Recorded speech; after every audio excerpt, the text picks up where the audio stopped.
भाजपमधल्या इनकमिंगवर गडकरी यांनी टोलेबाजी केलेली आहे। पक्षातल्या जुन्या कार्यकर्त्यांकडे लक्ष द्या, अन्यथा जेवढ्या वेगाने वाढलो तेवढ्याच वेगाने खाली येऊ असं म्हणत केंद्रीय मंत्री नितीन गडकरी यांनी कान टोचले।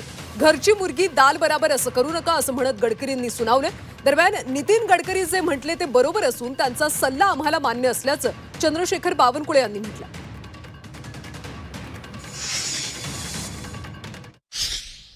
कारण असा आहे की चांगला माणूस असतो घर की मुर्गी डाल बराबर। त्यामुळे बाहेरचा चिकन मसाला सावजीचा चांगला लागतो। जरा जुन्या लोकांकडे लक्ष ठेवा। हे जोपासलेले कार्यकर्ते माझ्या का आता मी तर नाही आहे, तुम्ही नेतृत्व करता।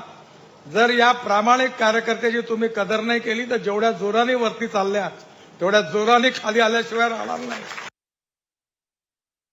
नितीनजींनी एवढंच म्हटलं की पक्ष वाढवताना पक्षाला 51% वर नेत असताना जुन्या पक्षाने जे या ठिकाणी जुन्या कार्यकर्त्यांनी पक्ष वाढवला आहे त्यांच्याकडे लक्ष द्या।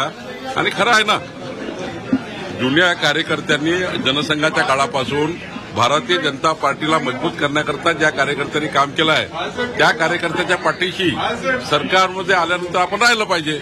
त्यामुळे काही गैर नाही, नितीनजीची सूत्र आम्हाला मान्यच आहे।